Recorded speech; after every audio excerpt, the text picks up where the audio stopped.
After watching him so far this spring, has your confidence changed in regards to him succeeding as a starter? Well, you're right, Michelle. I have been a skeptic in the idea of Clay Holmes, who's been a lifetime reliever, making the transition into being a quality starter in the Met rotation. But I have to acknowledge in spring training, now it is spring training, let's not get nuts. It's not the middle of May. It's not the All-Star break. But the transition, so far, so good. He's gone deeper in the ball games. He's feeling A-OK. He's mastering the art of throwing with the less velocity. And I know I'm sitting on a panel with somebody who is very confident that Clay Holmes is going to be able to make the transition. And I know you're not alone in this, Will, because the Mets are very confident that Clay Holmes is going to be able to go and make this transition. Look, it's spring training. I never get nuts about spring training results, but this is definitely better than the alternative than Clay Holmes going 3 and 4 innings at a time and getting absolutely shellacked. So for spring training, Michelle, so far so good. But again, wake me up Memorial Day weekend, not at the end of February. Okay. Anthony, I think it's a little unfair to expect Holmes to throw 200 innings, obviously, especially because starters rarely do that nowadays. But what is a realistic amount of innings you think for Holmes this season? Well, you know, Michelle, I think he's going to be a good pitcher, a good starter for the Mets as well. But this number may not sound like I believe that because you mentioned it. Starters just don't pitch as many innings as they used to. If he delivers the Mets 130 innings as a starter this year, I think they're in pretty good shape with him. And I think he's done his job and had a good year at that number. You look at some of the guys here in this chart who have transitioned from the bullpen to the rotation. I mean, Michael King is kind of an outlier because he had some starts at the end there in his time with the Yankees. So he got up to 173. Seth Lugo always had about 50 pitches that he could choose from in his repertoire, so he always had a starter's amount.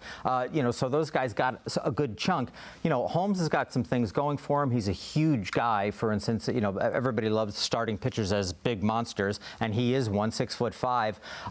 And I think that he's adding to his repertoire, and that's going to help him.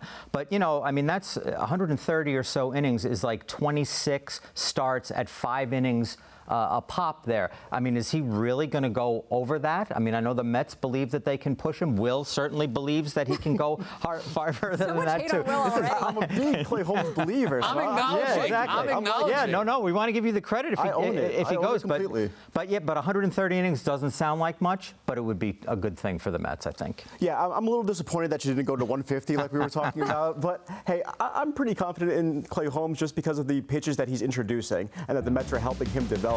For me, it's the changeup, and then later on this spring, look for him to make a decision between either a cutter or a four-seam fastball. He's going to need something that plays up in the zone. As you see, right now we're showing a lot of ground balls from Clay Holmes. He lives down there. He's going to need to be somebody that could threaten up high as well. So look for the cutter or a four-seamer at some point during the spring that he decides on. And that changeup's going to be big. Mets officials like it against righties and lefties. It's not just going to be a show-me pitch versus left-handed batters. It's going to be a real difference maker for him because I'm a Clay Holmes believer and I can validate that as being true. We need him to stay healthy. Also, just for context, he threw 63 to 70 innings each of the last 4 years, so 130 is ambitious.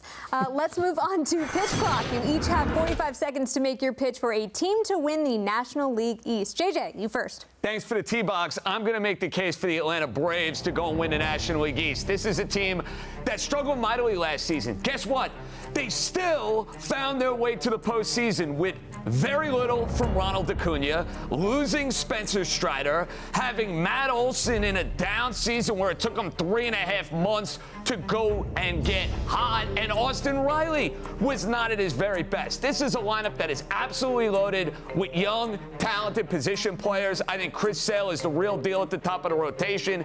He has found the renaissance down in Atlanta, getting Strider back, and how about the pickup of Jurickson Profar, who they can go and add to that mix. The Atlanta Braves, young, dynamic studs. They're going to win the NL East. I didn't even need to cut you off. Beautiful, JJ. Okay, Anthony, make your pitch. After JJ's pitch, I want to switch my answer to the Braves.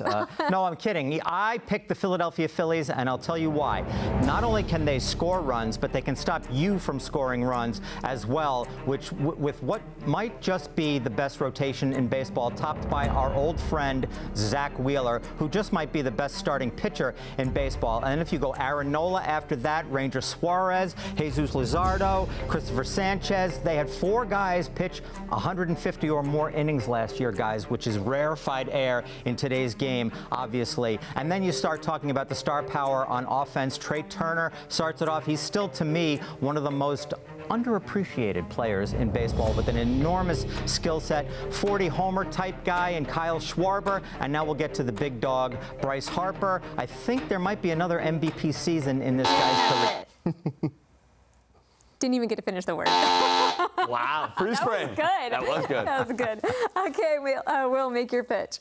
So I'll gladly be the one that takes the team that went to the NLCS and that also added somebody named Juan Soto, and that's the New York Mets. I love their lineup, and it's not just the top half of it. 1 through 4, 1 through 5, I think that they can really hang with the Atlanta Braves or anybody else for that matter, including the Los Angeles Dodgers. I know Francisco Alvarez feels the same way. But I remember something that Buck Showalter always loves to say, and that's when you look at a team's lineup, look at the 7, 8, 9 guys. And for me, I have a lot of belief in Francisco Alvarez, Jeff McNeil, and the combination of Jose Siri and Tyrone Taylor in center field. So I like their lineup a lot, and I think it will overcome any weaknesses, i.e. their pitching staff, or mainly their starting rotation. I also believe in David Stern's ability to go out and get help before the trade deadline, especially and taking advantage of a maturing farm system that the Mets are developing. I believe in David Stearns to fix whatever is a deficiency this year.